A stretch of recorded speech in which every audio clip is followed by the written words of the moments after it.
There are video recordings that prove that. Sharon demands explanations from Jonah, but he answers that he still remembers nothing. Lucas then lets Sharon watch the recording and, with tears in her eyes, she takes his side. Jonah tries to justify himself, but Lucas knocks him out with the rifle butt. Once awakened, John discovers that Lucas drags him to that hole with the corpses and dumps him there. He beats his way through the corpses and sees the girl with the scorpion tattoo. Lucas is aroused and rushes into the house with Sharon and the mute girl and asks for car keys. The girls understand that he is not in his right mind. Sharon asks him to sit down and relax, but Lucas starts behaving inadequately. He pushes Sharon and chases the mute girl around the house.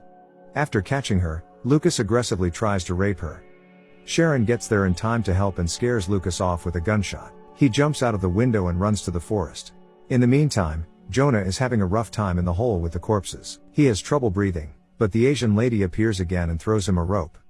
Jonah gets out and asks the woman to go back home and keep her distance from him. He himself will search for the boy who should know at least something. After returning to that building, Jonah discovers something like a field hospital. He finds a map of the area with an outlined route. Jonah sees flashbacks again of him asking some man to transport a container because this is their last chance. John hears some noise and meets two infected people. He drops the car keys, but the madwoman grabs them, swallows them, and tries to attack him.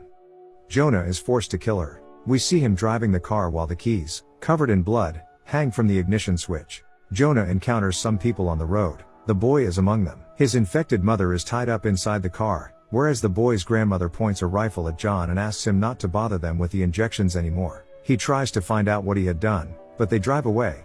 John notices that same container with the flasks next to an abandoned car. Flashbacks occur to him again.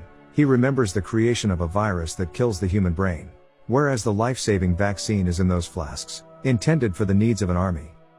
He discovers a driver's corpse inside a car and the ID with the name of Jonah Cook. Besides, he finds a happy photo of him and Sharon. Out of nowhere, an automobile appears and hits his car. Lucas is behind the wheel, and he is very sick. Jonah tries to help him and explains that he meant no harm.